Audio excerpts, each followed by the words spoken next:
Kristen, welcome and thank you so much for being part of our conference on self-doubt and how to increase self-confidence. And I know your topic of self-compassion today is just going to be such an important part of this whole conference. So thank you so much for being with us today.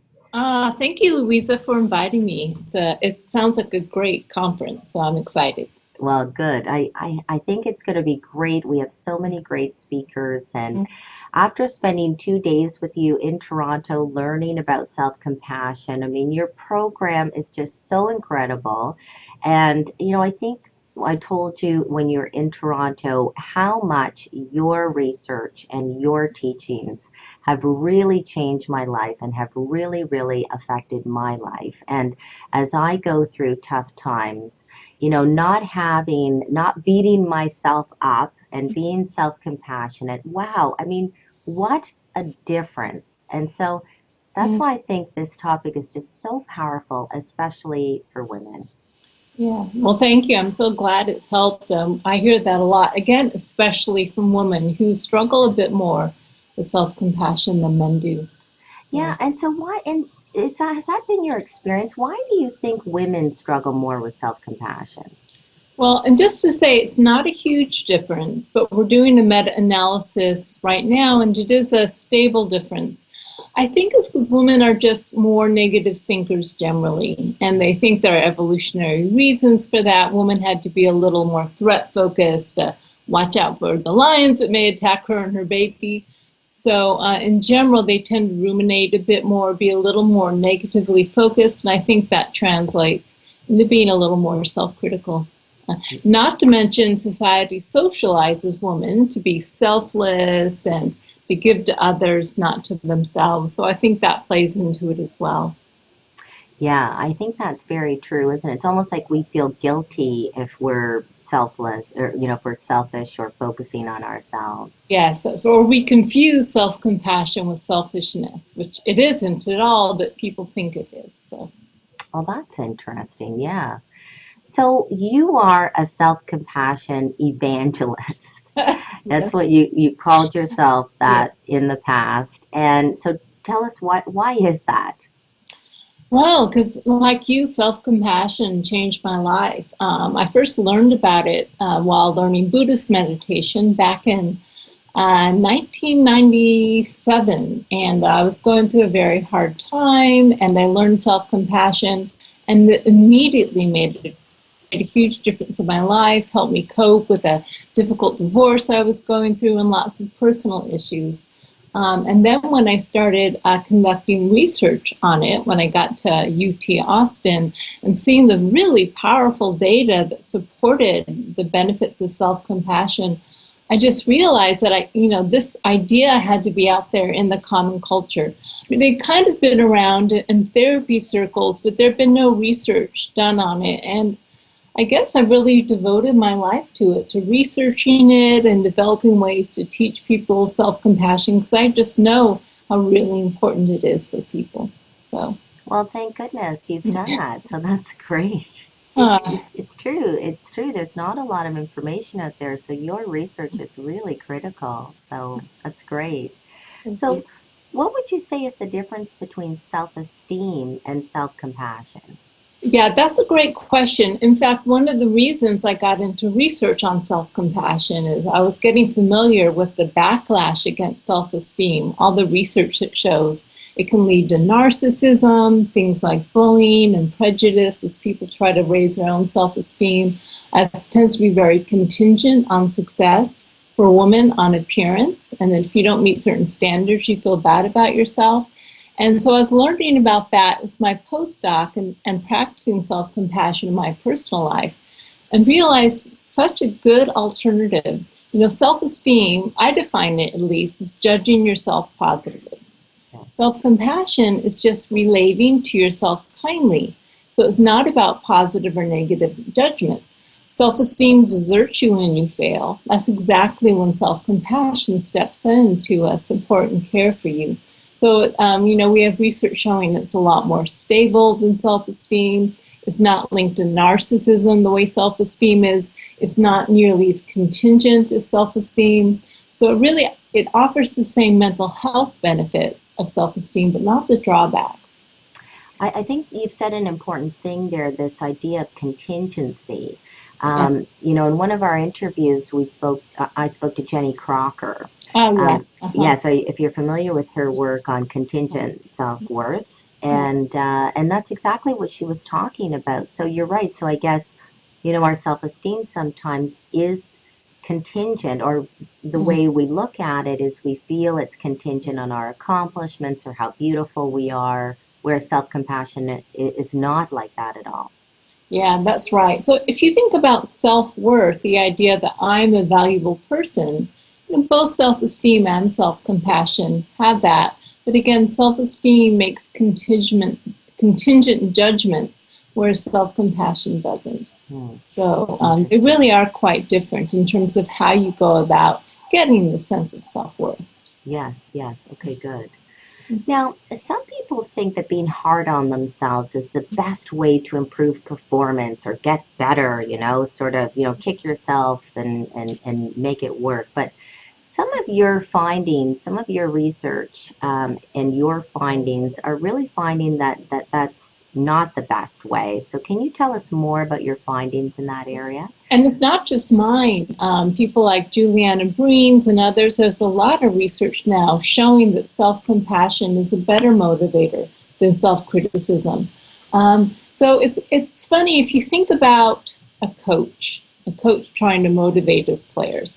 He can take two approaches. One is, you're terrible, I'm ashamed of you, you'll never amount to anything.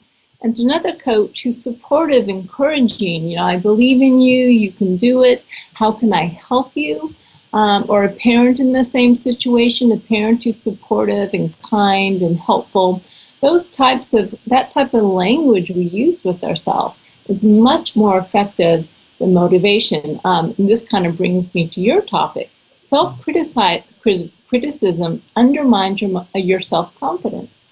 If you're telling yourself, I'm a failure, I'm inadequate, I'm ashamed of myself, you stop believing in yourself, you lose your self-confidence, which, as we know, is one of the biggest predictors of healthy motivation.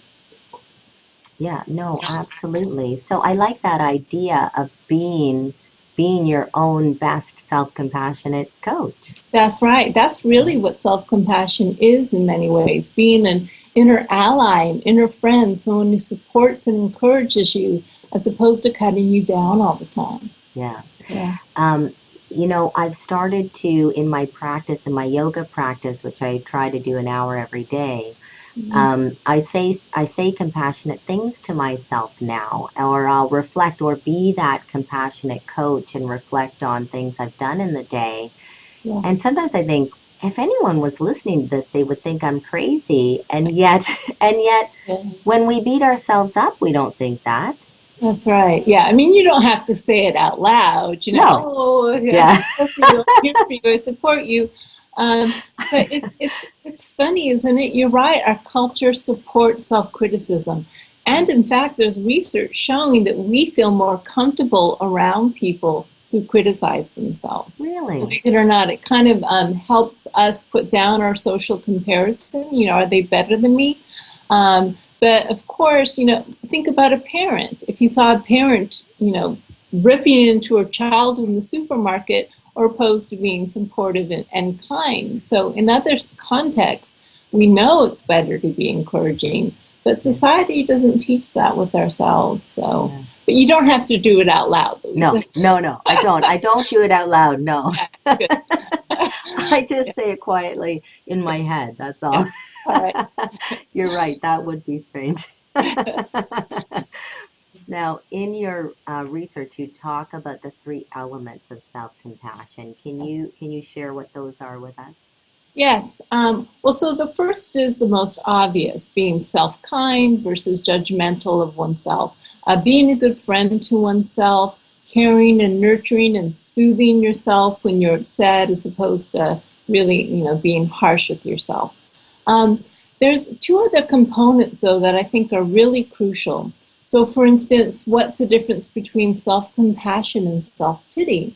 Well, one big difference comes from the fact that self-compassion involves recognizing common humanity, right? Compassion means to suffer with. There's an interconnected component to it. So when we have self-compassion, we realize that imperfection is human, is part of the human experience. Now, we all know that logically, but if you start looking at your reactions when you fail or you've done something, wrong, we feel like this is abnormal. This shouldn't be happening. As a baseline is perfection, and something has gone wrong when I fail or I mess up in some way, and that sense of isolation occurs, which really undermines our sense of common humanity. So it's very important to remember it is normal to fail. It's part of the human experience. It's really okay, and that's how we learn. Okay, and that's what helps distinguish it from self-pity, which is, woe is me, as if somehow my suffering is worse than others and everyone else is living a perfectly happy, normal life, right? And then the third component I think is very essential, is one that's really ubiquitous, a concept in society these days, is mindfulness, right? So mindfulness refers to the ability to be present with whatever is arising, including negative thoughts and emotions. Oftentimes we want to run away from negative emotions or resist them. This just makes them stronger. So if self-compassion, we're able to turn toward our suffering long enough to open our hearts to ourselves, right? And the other thing about mindfulness, it's a balanced type of awareness. So we see things as they are. On the other hand, we don't run away with an exaggerated storyline of how difficult things are. It's kind of a very balanced form of being present with what is, no more, no less. Right. I really like that too. I like this idea of stopping and saying, wait a second, this is hard. That's right. It can be very powerful just to pause and remember, this is hard right now. Too often, though, we're either lost in the role of the self-critic, and we don't even tune in to the incredible suffering self-criticism causes, or we're immediately trying to fix the problem. Right? Yeah. Let's say you got in a car accident on the freeway and you told a friend. Your friend's first reaction would be, Louise, are you okay? Or, that must have been so difficult or scary. With ourselves, our first reaction would be, gotta call up the insurance company, gotta take care of this problem. So again, we often don't even notice when we're suffering because we're too lost in doing other things, which means we can't really be kind to and supportive to ourselves. No, that's right. And what I also found very, very helpful was the other element that you talked about was this idea that, it's part of the human condition to fail. Yes. And it was it's just such a relief to say, wait a second, millions of other women, just like me, yes, are going through this exact same experience. So there's nothing wrong with me. And I think there's this feeling that if you're not beating yourself up, you're not learning. Whereas, that's right. I think you can still learn and say, well, what did I learn from this? How could I do better next time? How could I do things differently? How can I make my life better, taking everything from this experience? I think you can do that without beating yourself up. Yes, so that's really the difference between constructive criticism. So if you're a good friend, supportive coach to yourself, you're going to engage in constructive criticism, not destructive judgment. And that, again, that's really the line. Destructive judgment doesn't really help. Constructive criticism does.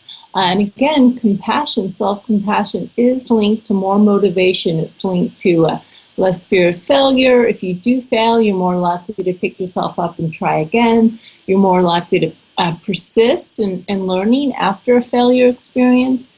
So it really is, it strongly enhances motivation.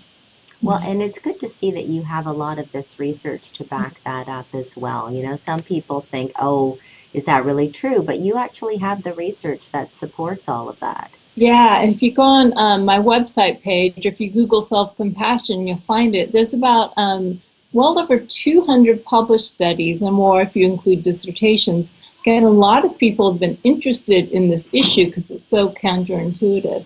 And at this point, I think it's very conclusive. The self-compassion enhances rather than undermines motivation. Nice. Okay, so I interviewed Sonia Lyubomirsky about her research on rumination, and she Mm. indicated that rumination is one of the biggest contributors to depression. Yes. So, in your opinion, how does self compassion help us stop ruminating? Well, it's really a direct antidote, and in a way, if you one of the components, mindfulness, I contrast with over-identification, this thing of running away at the storyline, which you basically can say is rumination. Okay, Okay. so rumination is we're caught in this negative cycle. And the thoughts go around and around in our heads. I'm terrible. Life is terrible. There's no hope. So self-compassion breaks that cycle and in fact generates positive emotions.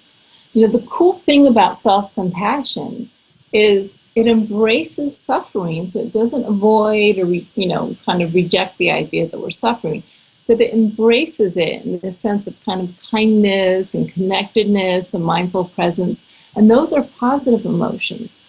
So you can really stop yourself from ruminating, embrace the negative emotions with this kind, connected presence, and flip yourself into a much better state.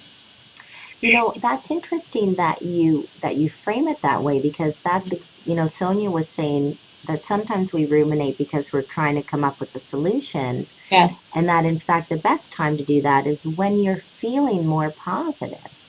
that's right. The thing, if you really practice self-compassion, it seems odd, but when you embrace your suffering in this sense of kindness, you can actually turn a moment of suffering into a moment of positive emotion. And that's why self-compassion is very strongly linked to happiness, right? Using Sonia's measure, it's very strongly negatively linked to rumination. So it seems to give us that power even when things aren't going well, which Yeah. is what's almost magic about it, I think. Amazing. So let's talk about why is self-compassion so important to improving and increasing self-confidence or feeling that feeling of self-confidence. Yeah, so as I said, and again, there's research to support that. If we criticize ourselves, we're just pulling the rug out from underneath ourselves. We feel less confident, less capable of achieving our goals.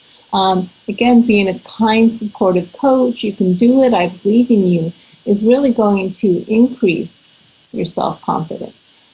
Interestingly, self-compassion is linked to self-esteem. So when you practice self-compassion, you also raise your self-esteem, your sense of self-worth, but without the negative consequences like contingency or narcissism or social comparison. So I would say it's a healthy way to boost your sense of self-confidence. There are a lot of unhealthy ways to do it as well. Yeah. Yeah. And I think you talked earlier too about motivation because I think, in our conference, we're not just talking about sort of a general feeling of confidence, but what Yeah. is it that gives you that kind of energy to go after what you want, to get up after you fall, to embrace failure and keep going? I Yes. think motivation is so important. Yeah, no, absolutely. And again, it's very simple to think of the metaphor, a kind, supportive, encouraging friend. Yeah. Of course, that's going to increase your motivation and self-confidence as opposed to a mean, cruel, Yeah. destructive friend. And if you start looking at what we say to ourselves, especially in failure situations, we often say things that are crueler to ourselves than we would say to anyone, even people we didn't like. We're Yeah. often, the harshest with ourselves, which has very damaging consequences. I think so. Absolutely. Now, why do you think it's important to strengthen our self-compassion muscle before bad things happen to us? Well, self-compassion is proving to be one of the most important sources of emotional strength and resilience we have available. So just for instance, a study by David Zabara found that self-compassion, more than anything else he looked at, self-esteem, depression, attachment style, predicted positive readjustment after divorce. When people came in while they were in the divorce, they just kind of talked about what was going on.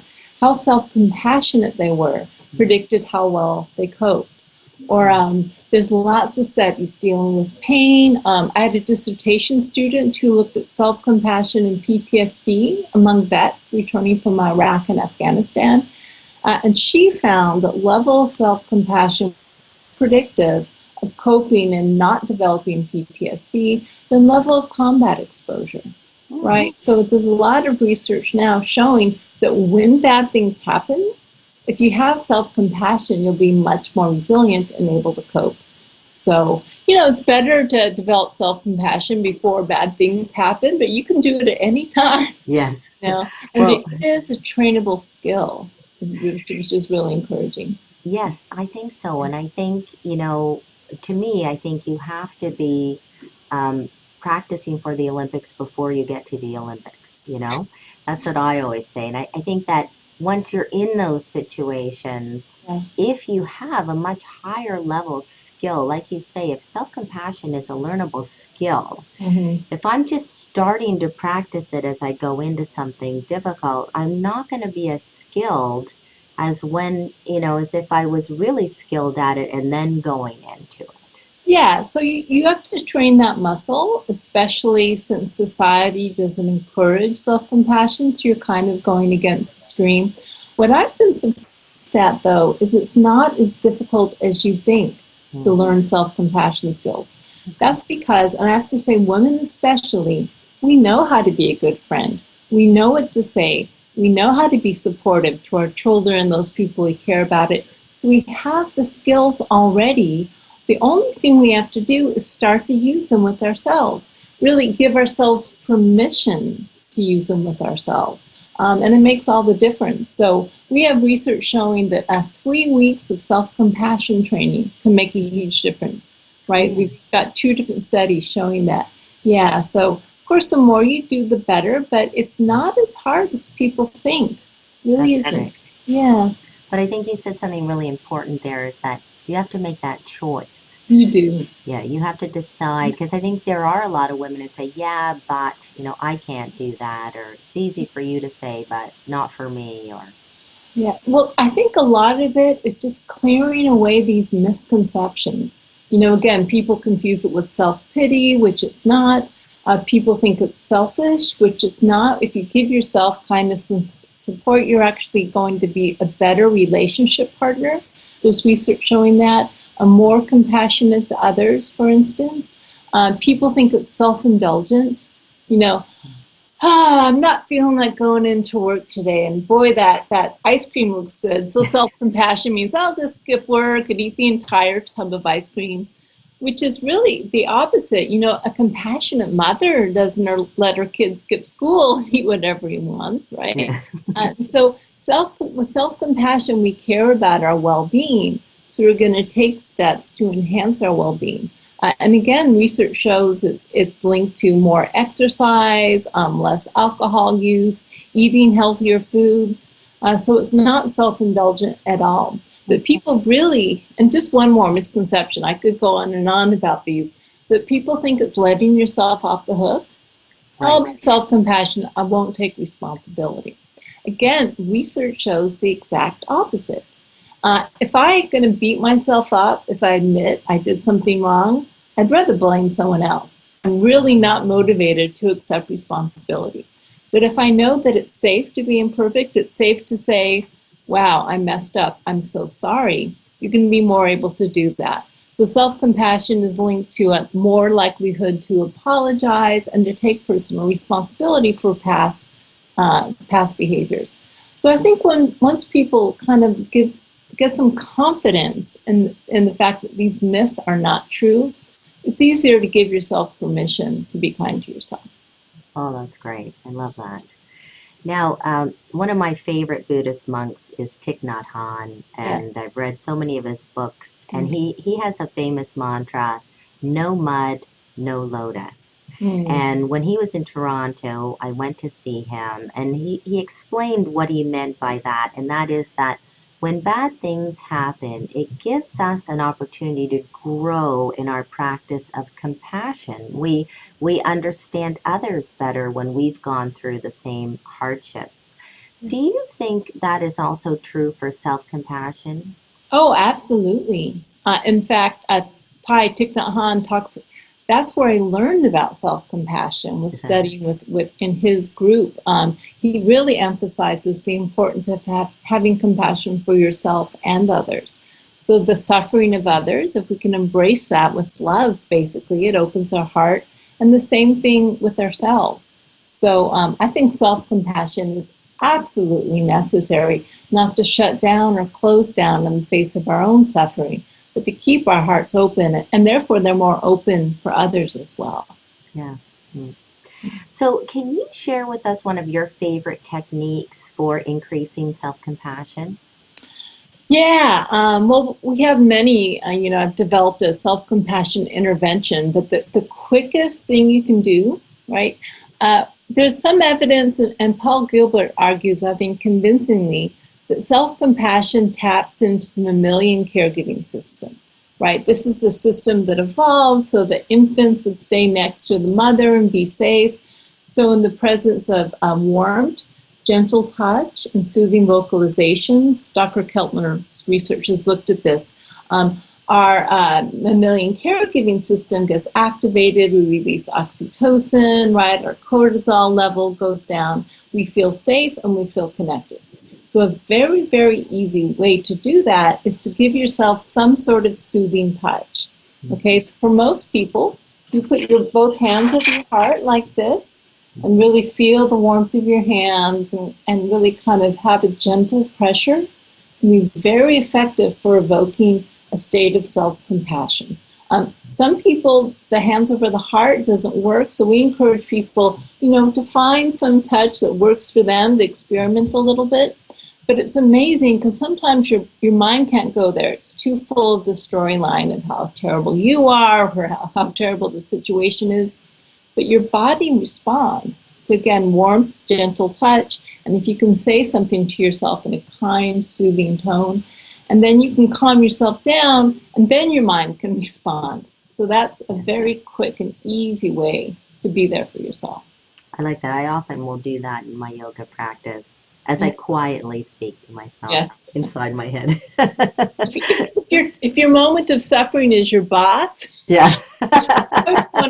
You can use subtle things like, you just grab your hand, but kind of give yourself a supportive squeeze with the intention to comfort yourself. It still works. So it doesn't have to be really obvious. And it's, I guess, be mindful that you're doing that in that moment, which brings that feeling. Yes. It's about intention, intentionally caring and supporting yourself. That's really how you plant the seed of self-compassion, is cultivating your intention. And then self-compassion arises eventually on its own. Not always exactly at first. Sometimes you have to plant a lot of seeds and water them for them to grow, but they will grow eventually. Yes. Well, I also find it very helpful to say, what would my best friend say right now? Yes. Yeah, again, that's a really common technique we use. And in the research, so showing the benefits of self-compassion, that's often an instruction. What would your friend say to you right now? And it's really helpful if you even write it down and then say it back to yourself. And it's amazing. Again, we know what to say. We just have to say it to ourselves. Yeah. Yeah. Oh, that's great. Yeah. Now, Kristen, is there anything else that you think our audience should know about self-compassion that would be helpful for them? Well, yeah. Well, I guess maybe re-emphasizing that it is a trainable skill. You don't have to think, I can't do it, it's not possible. People with trauma, for instance, people with a lot of difficulty in their life, they are eventually able to learn the skill of self-compassion. Yeah, I would just suggest that people who have a lot of trepidation, who are, I'm not sure about this, get more familiar with the research, because pretty much every misgiving that I'm aware of has been disproven by the research. And also just, to remind people that this is a very effective way to generate positive emotions. As you know, in positive psychology, there's a real emphasis on generating positive emotions to counter the negative ones. Well, self-compassion, it does both simultaneously. Again, it reduces the negative by embracing our suffering with kindness, at the same time that it increases the positive.